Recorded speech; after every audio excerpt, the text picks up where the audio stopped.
Perhaps it's the casual nature with which he lies, or the frequency with which he lies. But it's becoming a pattern and a disturbing trend with Liberal leader Mark Carney and the fibs he likes to tell because they are consequential.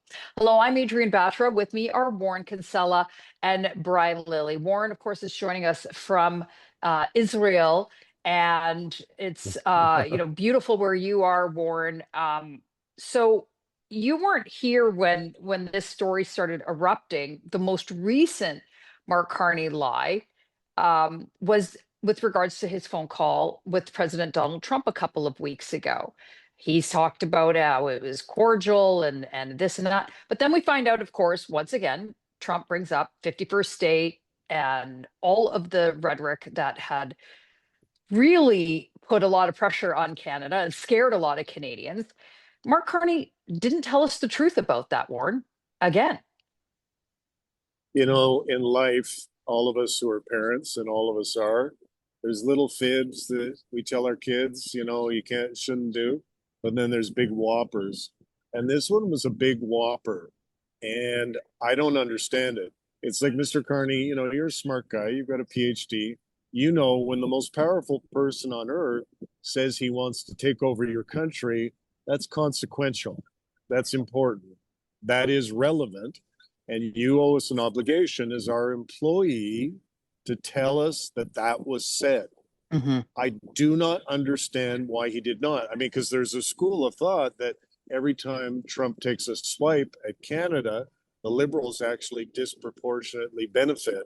So, he even had a self-interest politically in telling us that this statement had been made by the President of the United States. Instead, he went out, and the readout too from PMO, the official statement of the call, kind of minimized it and said it was great, and everybody got along like a house on fire.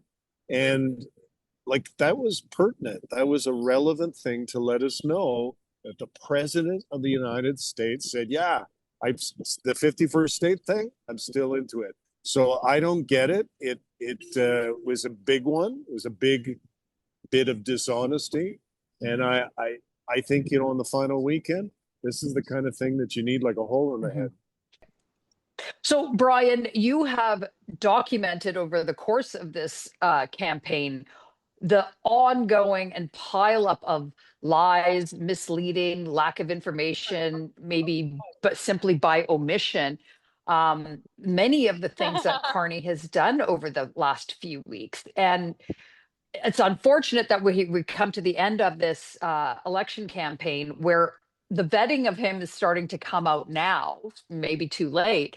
But this is not the first time he's done this. But as I said, these types of lies or misleading the public are consequential.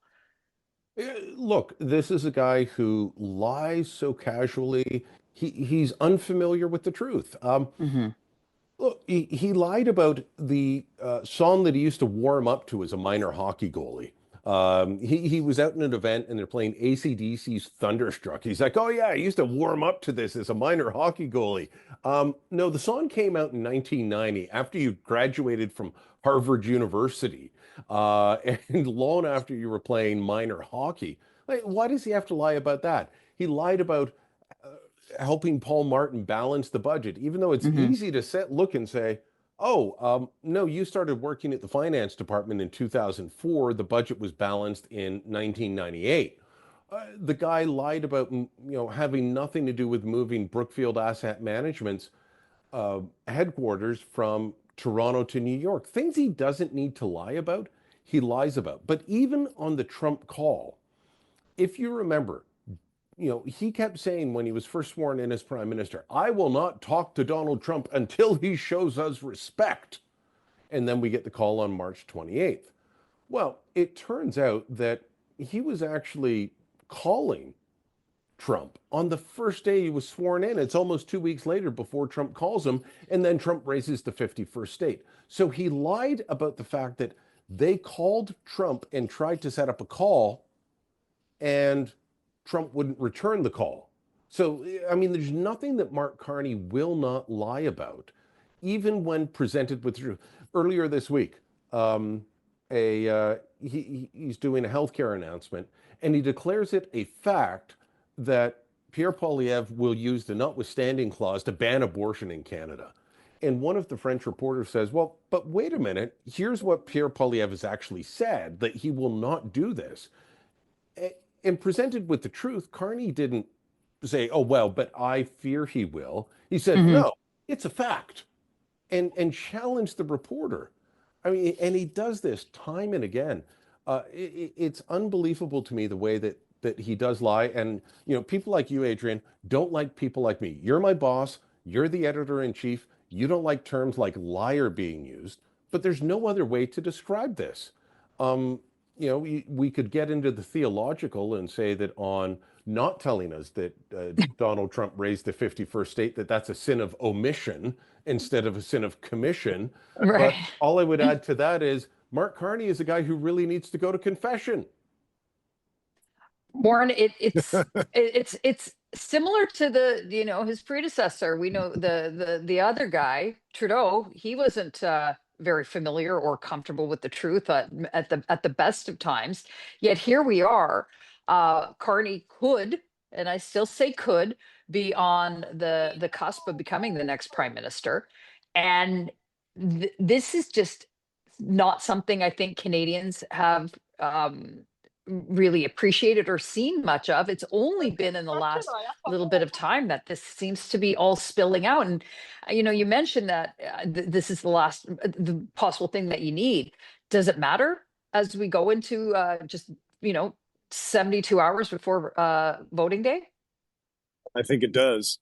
One of the pollsters did an analysis of what are the motivating factors for voters at this time. Usually, as you guys know, you guys have covered a lot of campaigns. I've read a lot of campaigns. By this point, most people have made their mind up. So you've got that gettable last chunk of vote. And that matters in this race because, according to all the pollsters, the gap is 2 or 3 or 4 points. So it matters. And what one of these pollsters said, maybe it was Reed, said, well, people are actually looking at the platforms. They're looking at statements. They're trying to make their mind up. And like when an economist tells a whopper like this one as important as this one, well, then it raises the logical question, the obvious question, well, what else is he telling, a lie about? What else is he making up? Is his platform believable? Are his promises believable? So I was kind of actually gobsmacked by this, that the worst wounds in politics are self-inflicted ones. Like your opponent will labor all day to figure out ways to give you some kind of a handicap, but the worst ones are the ones you do to yourself. And like Mark Carney can't blame this one on the Tories, the NDP, or Skippy the Wonder Seal. Mark Carney did this to himself, and like it just makes no sense. It's like I say, actually it was in his interest to say, oh yeah, he raised the 51st state thing again, and then he bumps up a couple points. So what does it testify to? His honesty, as Brian has said. I think it also testifies to his lack of experience in politics. Like I used to say to my charges in the war rooms I ran for Chrétien and other people, the truth is like water. It always finds a way out. It always comes out eventually. And lying is just a really dumb thing to do, to mom and dad, but also to voters. Brian, last word to you. Yves-Francois Blanchet, the leader of the Bloc Québécois, probably had the most entertaining and scathing assessment of Carney's latest, biggest whopper. Obviously, that's in the Bloc's best interest because they're trying to peel votes away from the Liberals in the election. No question about that. But he wasn't wrong in what he said. If Carney wanted to be out there and show that he was the only one that can tame Donald Trump and he's the big man and he likes to, how many times has he suspended his campaign over the course of the last few weeks to play prime minister? He wants to play that role and show that he can do that. I don't know if people will buy it in the end. It might not work. Mark Carney wants us to believe. Blanchett was just brilliant in the way he did that, using all the voices. I am the best negotiator. Yeah, oh yeah, he's very And animated. he was We mocking should show it. he was mocking the hell out of Mark Carney. It was great, but we're all doing that. We're all making fun of Mark Carney. First thing, and then a second thing, and thirdly, and then I'll hand it back. I mean, the guy's a very weird way of speaking, but Warren's absolutely correct. Why did he not come out on March 28th and say, "I spoke to the President of the United States, and he raised to me the issue of the 51st state, that he wants to subsume us, that he wants to annex Canada. And I told him no." Why would he not do that? That is a rookie mistake. And, as Blanchett said, Carney wants to pretend he's the great negotiator, that he's great in a crisis. And, well, it turns out not so much. So, this is, as Warren said, a self-inflicted wound. This was a dumb mistake. But add it to the list of other lies. I don't know how many more columns I can write about how many lies this guy has told over the course of a campaign. And I know a lot of our viewers and readers will say all politicians lie. Warren can attest to this. That's not true. They will put the best spin on it for themselves. They will put it in the best light for themselves. But most of them are not outright liars. Most of them are just trying to make you feel good about what they're saying. Carney is an outright liar, time and again. And he wants us to trust him to run the country. I have a big issue with that. Well, Canada, the old guy had a problem with the truth, and so too does the new guy, Mr. Carney. So, are you paying attention? And will that change your vote in the next election, which is just hours away? Let us know what you think in the comments below. Like this video and subscribe to our YouTube channel, and go to thetorontosun.com. You'll find commentary and coverage there you will not find anywhere else.